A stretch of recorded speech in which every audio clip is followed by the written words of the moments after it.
Shalom à tous. Alors je ne sais pas pour vous, mais je me demande souvent si Dieu m'aime. Dans la doctrine chrétienne, on enseigne souvent que Dieu, il nous aime, quoi qu'on fasse. Il est vrai que dans la Bible, il est écrit que Dieu est amour. Celui qui n'aime pas n'a pas connu Elohim, car Elohim est amour. Malgré tout, même si Elohim nous aime, il y a certains passages qui montrent que Yahweh, il n'aime pas tout le monde. Ésaü n'était-il pas frère de Jacob, dit Yahweh. Cependant j'ai aimé Jacob et j'ai haï Ésaü. L'apôtre Shaoul nous répète à nouveau ce verset dans sa lettre aux Romains, et il ajoute une louche dans le sens que Yahweh ne fait pas miséricorde à tout le monde. Selon qu'il est écrit, j'ai aimé Jacob et j'ai haï Ésaü. Que dirons-nous donc? Y a-t-il l'injustice en Elohim? Nullement. Car il a dit à Moshe, je ferai miséricorde à celui à qui je ferai miséricorde, et j'aurai pitié de celui de qui j'aurai pitié. Du coup, en lisant ces passages, on peut vraiment s'interroger. Est-ce que je suis comme Jacob, aimé de Yahweh? Ou est-ce que je suis comme Ésaü, haï d'Elohim? Est-ce que Yahweh me fera miséricorde?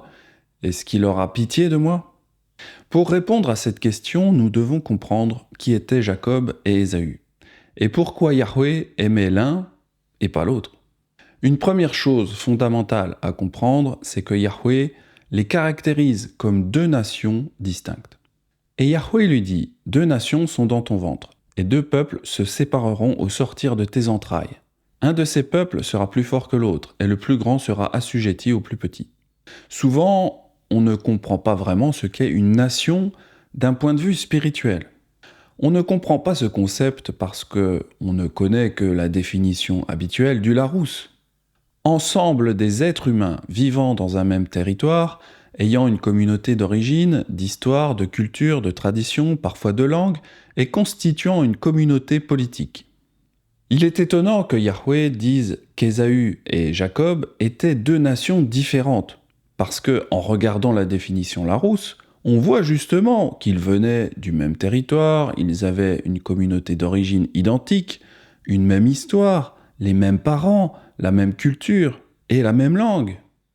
Esav et Yaakov répondaient parfaitement à la définition Larousse de ce qu'est une même nation. Mais alors, qui est-ce qui se trompe là-dedans? Est-ce que c'est Larousse ou Yahweh? Il faut simplement comprendre que Yahweh a une définition différente de la nation que la nôtre. Si vous arrivez à accepter cela, alors il est de notre devoir de désapprendre ce qu'est une nation Larousse et de réapprendre ce qu'est une nation dans le sens qu'Elohim veut lui donner. Dans les Écritures, le mot nation a effectivement un sens un peu différent. En réalité, Esav et Yaakov représentent deux types distincts de croyants qui ont une origine commune, mais qui sont motivés par des choses totalement différentes. L'un est motivé par les désirs et les impulsions du monde, tandis que l'autre est guidé par l'esprit d'Elohim. En raison de ces sources de motivation contrastées, leurs vies ont des résultats différents. Si je fais cette vidéo, c'est parce qu'il est important pour nous de savoir si nous sommes d'Esav ou si nous sommes de Yaakov.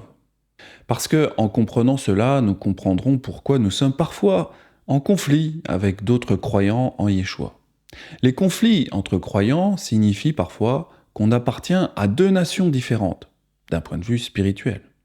Justement, parlons maintenant de Rivka, Rebecca, lorsqu'elle était sur le point d'accoucher. Cette matriarche a remarqué que les deux enfants se battaient dans son ventre. Cette situation nous permettra de savoir pourquoi nous sommes également en conflit avec d'autres croyants en Yeshua. Elle a donc prié Yahweh pour savoir la raison de ce qui se passait dans son ventre. Yitzhak implora Yahweh pour sa femme, car elle était stérile, et Yahweh l'exauça.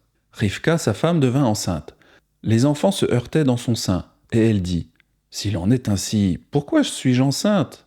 Elle alla consulter Yahweh, et Yahweh lui dit « Deux nations sont dans ton ventre, et deux peuples se sépareront au sortir de tes entrailles. Un de ces peuples sera plus fort que l'autre, et le plus grand sera assujetti au plus petit. » Alors évidemment, historiquement et scripturairement parlant, nous savons qu'il s'agit d'une division entre les deux nations d'Édom et d'Israël. Mais si nous voulons aller plus loin qu'une lecture superficielle et littérale, nous pouvons lire ce que Shaoul nous enseigne dans Romains. En effet, au chapitre 6 de sa lettre, il analyse les traits de caractère d'Ésav et de Yaakov. Et nous pouvons comprendre en réalité qu'Ésav et Yaakov représentent deux types différents de croyants, motivés par deux sources différentes de foi. Dans les versets 6 et 7 de Romains, Shaoul explique qu'être un descendant d'Israël ou d'Abraham ne qualifie pas automatiquement quelqu'un pour faire partie de la nation israélite ou pour recevoir la promesse d'Élohim.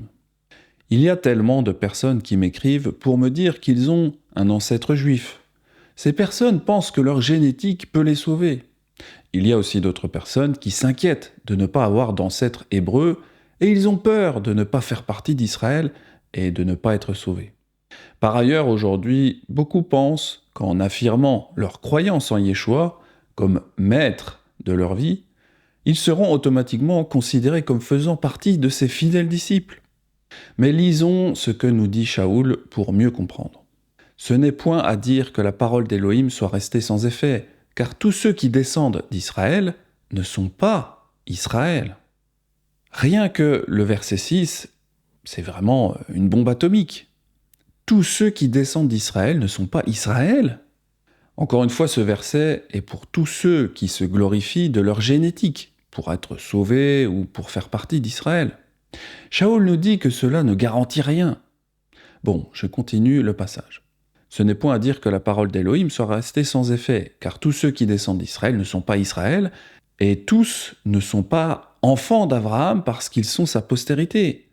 Mais en Yitzhak sera une postérité de ton nom. Mais alors, comment on fait la distinction entre ceux qui sont d'Israël et ceux qui n'en font pas partie? Encore une fois, Yahweh est très clair. La génétique n'a rien à voir là-dedans. Ésav n'était-il pas le frère de Yaakov, dit Yahweh. Cependant, j'ai aimé Yaakov et j'ai haï Ésav. Dans Malachi, Yahweh nous fait justement remarquer qu'Ésav était le frère de Yaakov, donc la même mère. Mais pourtant, il a haï Ésav. Les Écritures déclarent que ceux qui ont en eux l'amour d'Élohim suivront sa parole et ses commandements. Mais d'un autre côté, ceux qui prétendent le connaître et l'aimer, mais n'obéissent pas à sa parole et ses commandements, sont appelés menteurs, et ils n'ont pas la vérité en eux. Si nous gardons ses commandements, par là, nous savons que nous l'avons connu. Celui qui dit « je l'ai connu » et qui ne garde pas ses commandements est un menteur, et la vérité n'est point en lui. Mais celui qui garde sa parole, l'amour d'Élohim est véritablement parfait en lui. Par là, nous savons que nous sommes en lui. Celui qui dit qu'il demeure en lui doit marcher aussi comme il a marché lui-même. Si nous regardons autour de nous, peu de gens obéissent vraiment aux commandements de Yahweh. Certains chrétiens ont aboli la Torah, et certains juifs ont remplacé la Torah par des commandements d'hommes avec le Talmud. Les véritables amoureux d'Élohim ne courent donc pas les rues. Parlons maintenant des enfants de la promesse versus les enfants de la chair. Shaoul dit au verset 8, toujours dans sa lettre aux Romains, que ce n'est pas les enfants de la chair qui sont considérés comme les enfants d'Élohim, mais plutôt les enfants de la promesse qui sont comptés comme sa postérité. C'est-à-dire que ce ne sont pas les enfants de la chair qui sont enfants d'Élohim, mais que ce sont les enfants de la promesse qui sont regardés comme la postérité. Lorsque nous considérons les traits de caractère respectifs d'Ésav et de Yaakov, nous pouvons comprendre pourquoi Ésav était détesté et pourquoi Yaakov était aimé. Yahweh savait depuis le début des temps que Yaakov avait pour lui un amour plus fort qu'Ésav ne l'aurait jamais. Yahweh savait également qu'Ésav n'accordait pas vraiment d'importance à la bénédiction de son droit d'aînesse, ni aux responsabilités qui découlent du fait d'être le premier-né. Il faut comprendre qu'Ésav a fait un choix entre un plat de lentilles et son héritage, c'est-à-dire qu'il a choisi entre un désir charnel et une promesse spirituelle. Nous savons tous qu'il a choisi la chair plutôt que la promesse de son héritage. Par conséquent, avant même leur naissance, avant que l'un ou l'autre d'eux puisse faire le bien ou le mal, eh bien Yahweh avait déjà choisi Yaakov comme celui qui remplirait sa promesse d'élection. Et de plus, il en fut ainsi de Rivka, qui conçut du seul Yitzhak notre père. Car quoique les enfants ne fussent pas encore nés, et ils n'eussent fait ni bien ni mal, afin que le dessein d'élection d'Élohim subsistât sans dépendre des œuvres et par la seule volonté de celui qui appelle. Il fut dit à Rivka, l'aîné sera assujetti au plus jeune, selon qu'il est écrit « J'ai aimé Jacob et j'ai haï Ésav ». La même pensée s'applique à nous, dans le Messie Yeshua. L'Écriture nous dit dans Éphésiens « Il nous a prédestinés à lui être des fils adoptifs par l'intermédiaire de Yeshua le Messie, selon le dessein de sa volonté. » Il y a parmi les croyants en Yeshua ceux qui veulent des bénédictions faciles, et puis il y en a qui veulent la promesse complète de l'héritage. Ésav voulait aussi des bénédictions de son père Yitzhak, cependant il n'a pas voulu de l'héritage. Il y a aujourd'hui beaucoup de chrétiens qui courent après des bénédictions faciles, des bénédictions financières, mais ils ne s'intéressent pas vraiment à l'héritage céleste. Ils ne désirent que profiter charnellement, temporairement d'Élohim. Malheureusement, cela représente une grande majorité de chrétiens aujourd'hui. C'est un peu à l'image des 10 lépreux. Un seul est revenu rendre gloire à Yahweh, les 9 autres voulaient juste des bénédictions faciles. L'un d'eux, se voyant guéri, revint sur ses pas, glorifiant Élohim à haute voix. Il tomba sur sa face aux pieds de Yeshua et lui rendit grâce. C'était un Samaritain. Yeshua, prenant la parole, dit « Les 10 n'ont-ils pas été guéris? Et les 9 autres, où sont-ils » Il ne s'est trouvé que cet étranger pour revenir et donner gloire à Élohim. Puis il lui dit « Lève-toi, va, ta foi t'a sauvé. » Ce comportement des 9 lépreux est aujourd'hui le comportement d'une grande majorité de croyants. Il y a beaucoup de consommateurs, mais peu d'acteurs de leur foi. Comme nous l'avons vu plus tôt dans 1 Jean, tous ceux qui prétendent être des disciples de Yeshua ne disent pas la vérité. Qu'ils s'en rendent compte ou pas. Dans l'évangile de Jean, il dit qu'Élohim est esprit, donc ceux qui l'adorent doivent l'adorer en esprit et en vérité. Élohim est esprit, et ceux qui l'adorent doivent l'adorer en esprit et en vérité. Le message de Yohanan et Shaoul à leurs auditeurs est qu'en tant que croyants en Yeshua, nous devons répondre avec foi selon son esprit, qui nous est donné pour nous conduire et nous guider dans toute la vérité. C'est ça qui fait de nous des enfants de la promesse. Si nous répondons dans notre chair, nous répondons avec peu ou pas de foi du tout, parce que notre chair est fondamentalement opposée à Élohim et à ses désirs pour nos vies. Vivre notre vie de cette façon fait de nous des enfants de la chair. Par conséquent, peu importe que nous soyons des enfants d'Abraham ou des croyants en Yeshua, si nos actions ne correspondent pas à la parole écrite, alors nous sommes des enfants de la chair, et pas des enfants de la promesse. Les personnes dont la foi se manifeste à travers leurs œuvres et leurs désirs charnels utilisent leur relation avec Yeshua comme un talisman. Cependant, les personnes qui ont une foi manifestée à travers les œuvres de l'Esprit utilisent leur relation avec Yeshua comme un moyen d'atteindre le changement fondamental de cœur et de comportement qui est requis pour être des enfants sincères et pieux d'Élohim. Dans les versets 30 à 33, Shaoul insiste sur ce point. Que dirons-nous donc? Les gentils qui ne cherchaient pas la justice ont obtenu la justice qui vient de la foi, tandis qu'Israël, qui cherchait une loi de justice, la Torah, n'est pas parvenu à cette loi. Pourquoi? Parce qu'Israël l'a cherchée, non par la foi, mais comme provenant des œuvres.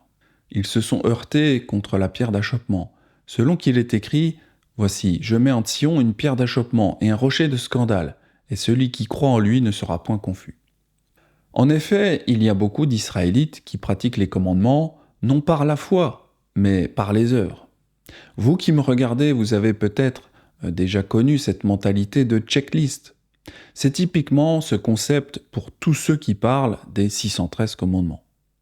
Pour eux, leur foi se résume à faire une liste de commandements, alors que la Torah, c'est plutôt un mode de vie à vivre, selon la foi, et pas selon les œuvres.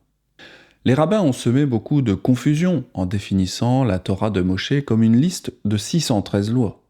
Cela donne l'impression que Yahweh a donné à Israël une liste de 613 choses à faire et à ne pas faire, et tant qu'Israël ne violerait aucune de ces 613 lois, elle serait automatiquement son épouse. En réalité, le chiffre 613 vient du Talmud. Yahweh n'a jamais institué cela, ni Moshe d'ailleurs. De plus, l'origine de ce chiffre, même dans le Talmud, à plusieurs sources, comme nous le voyons dans Wikipédia. Rabbi Shimlai a dit 613 commandements furent donnés à Moshe. 365 tu ne feras pas, égaux au nombre de jours dans l'année solaire. Et 248 tu feras, correspondant aux membres du corps. Bon, ça c'est une première tradition. Voici une seconde tradition. La valeur numérique du mot Torah est 611. À cela s'ajoutent les 2 premiers commandements du Décalogue, que le peuple d'Israël aurait entendus de Dieu lui-même, ainsi qu'en atteste l'emploi de la première personne. Ce commentaire est incohérent car cela sous-entend que Yahweh n'a donné que 2 commandements et que c'est Moshe qui aurait inventé le reste. Voici encore une autre opinion rabbinique. D'autres disent que Betorah dans la Torah vaut 613. Voici encore une autre opinion. Il faut signaler également que 613 est la valeur numérique des formules Et Or, la lumière, et Moshe Rabbeinu, notre maître Moïse. Enfin bref, je ne vais pas vous bassiner plus longtemps avec ces multiples opinions rabbiniques. La vérité, c'est que personne n'a jamais pu faire une liste irréfutable de 613 commandements. En pratique, aucune loi irréfutable des 613 lois n'a pu être établie. D'une part, la Torah énonce des ensembles de lois. Il est difficile de savoir si l'on a affaire à une loi énumérant plusieurs cas de figure ou plusieurs lois. D'autre part, certaines prescriptions n'ont qu'une application temporaire. Peut-on les considérer comme des mitzvot ? Effectivement, aujourd'hui, il est impossible de faire un listing de tous les commandements. Car encore une fois, la Torah c'est un mode de vie, c'est pas une checklist des rabbins du Talmud. Selon le sacerdoce où nous sommes, et selon également si nous sommes sur ou en dehors du territoire d'Israël, eh bien, il y a certaines lois qui changent, car la Torah s'adapte toujours à la situation. Si par exemple, il n'y a plus de temple à Jérusalem, alors effectivement, certains commandements qui en découlent ne sont plus praticables. Contrairement à ce qu'enseignent les rabbins, observer la Torah n'exige pas une obéissance rigide à une liste de lois fixes. Au contraire, garder la Torah est une condition de cœur dans laquelle nous recherchons ardemment à plaire à notre mari en suivant ses instructions. Cela peut sembler un point de distinction délicat, mais il est essentiel que nous le comprenions, surtout dans cet enseignement qui distingue les comportements d'Ésav et de Yaakov. Parlons maintenant de la Torah et de la justice. Parfois, nous ne réalisons pas que le but de la Torah est de révéler la présence du péché en nous et de nous guider vers la justice. Yeshua n'est pas venu pour abolir la Torah, mais pour nous apprendre à suivre les commandements et à vivre dans la droiture, guidés par l'esprit de foi et dans une bonne relation avec lui. J'exhorte tout le monde à ne pas rater la situation dans son ensemble. Respecter les commandements, tels que ne pas tuer, n'a aucun sens si nous ne pouvons pas pardonner à ceux qui nous ont fait du tort. Cela signifie qu'obéir sans changer l'attitude de nos cœurs nous fait ressembler à Ésav plutôt qu'à Yaakov. De même, garder les commandements tels que « honore tes parents, ne commets pas d'adultère, ne porte pas de faux témoignages, ne vole pas et ne convoite pas », eh bien tout ça est inutile si nous ne permettons pas à Elohim de façonner nos pensées et nos actions. Enfin, à quoi sert-il de garder les commandements tels que « tu n'auras pas d'autre Dieu devant moi » ou « garder le Saint Shabbat » si nous ne sommes pas prêts à donner notre vie pour Elohim, tout comme Yeshua l'a fait pour nous.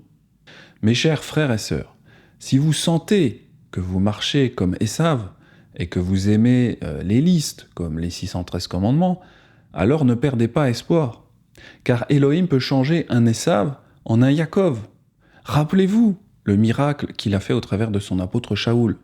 Il était pharisien, violent, meurtrier, opposé à Yeshua et à tous ses disciples, et pourtant, Elohim a réussi à le transformer complètement.